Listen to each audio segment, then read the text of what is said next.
कहानी है रामपुर गांव की, जहां के मर्द महिलाओं को हमेशा नीचा दिखाने की कोशिश में रहते।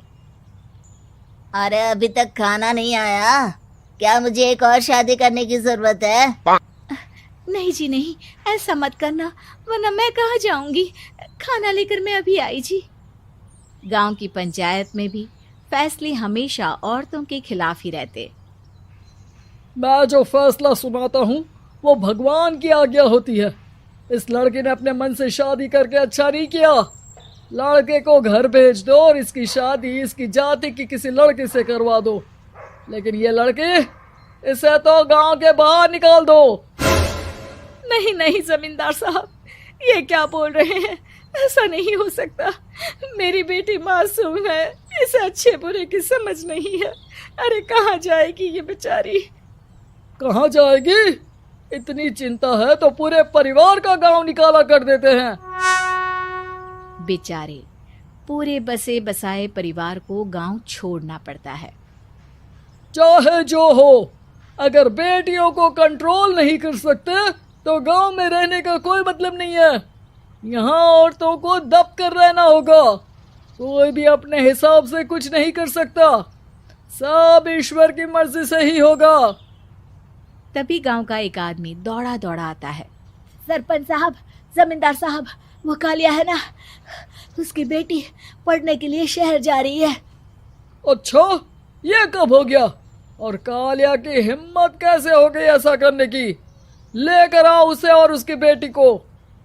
बस फिर क्या था, हाजिर हो जाते हैं कालिया और उसकी बेटी सरपंच के सामने। और कालिया, ये क्या सुनने में आ रहा है? बेटी को इंजीनियर बना रहा है तू? और ये बता, गांव में तो स्कूल नहीं है, फिर कहां से इतनी क्लास पास कर गई तेरी बेटी? राधा, जो कि कालिया की बेटी है, उसे लगता है कि सरपंच उसकी तारीफ कर रहे हैं। सरपंच जी, मैंने ऑनलाइन पढ़ाई की है, डिस्टेंस लर्निंग से। सभी में मैंने अच्छे नंबर पाए हैं, जिसे देखते हुए शहर की इंजीनियरिंग कॉलेज में मुझे स्कॉलरशिप मिली है। वाह जी वाह, क्या होती है ये? पहले तो ये बताओ, फिर आगे की बात करते हैं। पूरा गांव राधा की बात सुन रहा था और राधा बोलती जा रही थी।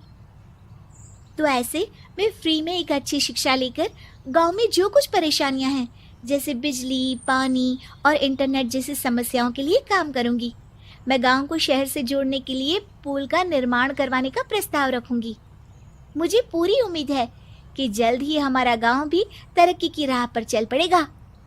राधा की बात सुनकर सारे गांव वाले ताली बजाने लगते हैं। सरपंच को समझ नहीं आता कि वो क्या करे। चुप रह नादान लड़की, गांव के खिलाफ जाने के लिए तुझे गांव से बेदखल कर दिया जाएगा, वो भी पूरे परिवार के साथ। और हाँ, अगर ठीक से गांव में रहना चाहती है तो ये पढ़ाई लिखाई छोड़ दे। हम तेरे लिए गांव का कोई होनहार लड़का देखेंगे। तभी गांव का एक आदमी बोल पड़ता है।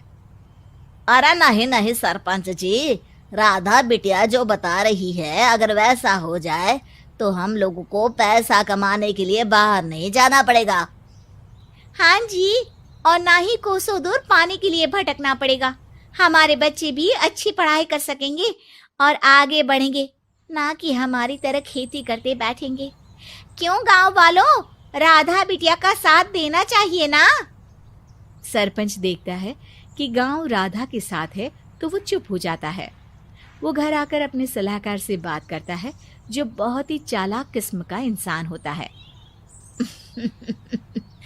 अरे सरपंच साहब, आपको बहुत ही होशियारी से काम लेना पड़ेगा। एक बार गांव तरक्की कर गया, यहाँ के बालक पढ़ लिए तो कोई ना पूछेगा आपको। और फिर ये जो बेटा और बेटी है ना आपके, इनको भी आम लोगों की तरह ही जीवन जीना होगा। हाँ, लेकिन करे तो क्या करे? वो ना आप मुझ पर छोड़ दीजिए, बस मैं जैसा बोलूं करते जाइए। अगले रोज सुबह जब गांव वाले सोकर उठते हैं तो राधा के घर के बाहर और साथ ही वो लोग जिन्होंने राधा का सपोर्ट किया था, उनके घर के आगे लाल रंग से कल आऊंगी लिखा होता है। कल आऊंगी, यह क्या होता है? अरे यह तो खून से लिखा है, लगता है कोई भूत प्रेत या चुड़ैल का साया है। चलो सरपंच जी के पास चलते हैं। सभी सरपंच के पास जाकर उसे सारी बात बताते हैं। अरे ये तो बड़ी मुश्किल की बात है। चलो मैं एक बाबा को जानता हूँ, उन्हें बुला लेता हूँ। सरपंच बाबा को लेकर गांव के घर के बाहर जाता है। ओहो, तो ये वो चुड़ैल है जो उन लोगों को निशाना बनाते हैं जो गांव को बदलने का सपना देखते हैं। वो गांव को ऐसे ही संपन्न देखना चाहती है। वो नहीं चाहती कि कोई बाहरी यहाँ का कायाकल्प करे। क्या तुम लोगों में से किसी ने गांव को बदलने की सोच रखी है?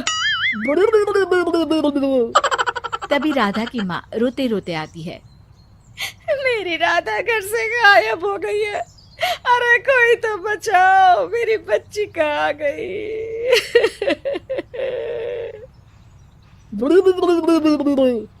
ले गई वो चुड़ैल, तेरी बच्ची को ले गई। अब वो उसे श्रापित करके छोड़ेगी, उस पर चुड़ैल का साया हो जाएगा। तभी बुरी सी हालत में राधा भी वहां आ जाती है। उसके बाल चुड़ैल की तरह फैले होते हैं और कपड़ों में खून लगा होता है। सभी राधा को देखकर डर जाते हैं। माँ, पता नहीं मुझे कौन उठा कर ले गया था। अरे दूर दूर हो जा चुड़ैल, अब हम लोग इस गांव में नहीं रुकेंगे। अरे कैसे बातें कर रहे हैं आप? कल तो आप मेरे भरोसे गांव का हुलिया बदलने, अपने बच्चों को पढ़ाने और तरक्की उन्नति की बात कर रहे थे, तो आज क्या हो गया आपको? ये फिर तुम लोगों को बहकाएगी। ये चुड़ैल गांव में आ चुकी है, ऐसे ही ये तुम्हारे घर के बच्चों को भी ले जाएगी। गांव वाले राधा को गांव से बाहर निकाल देते हैं।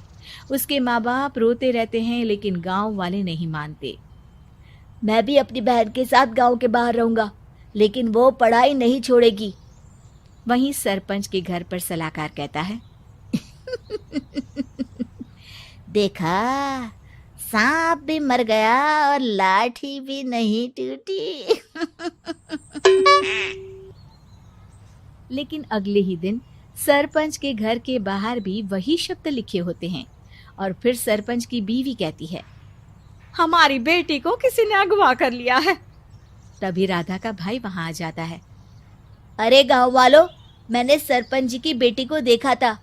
वो चुड़ैल उसे उठाकर ले जा रही थी। अरे क्या मजाक कर रहे हो?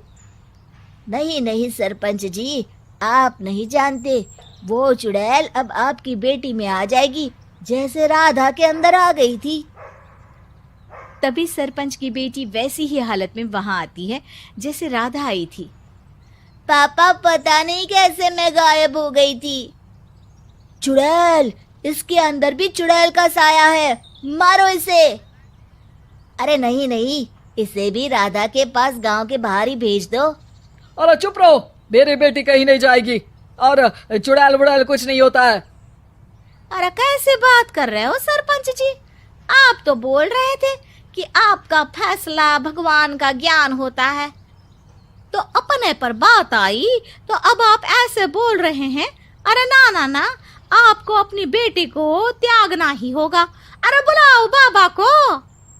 राधा का भाई बाबा को ले आता है, जिसे अब गांव वालों के डर के कारण सच बोलना पड़ता है। मैं कोई बाबा नहीं हूँ, मैं तो मोची था। ये सलाहकार महोदय ने मुझे कहा था एक्टिंग करने को। अब वो मुझे पैसे देने वाले हैं। अब मुझे माफ कर दो। गलती हो गई, मुझे माफ कर दो। तभी वहां राधा आ जाती है। देखा सरपंच जी, जब गांव के बच्चे साक्षर होंगे तो आप जैसे लोगों की चालाकी नहीं चलेगी।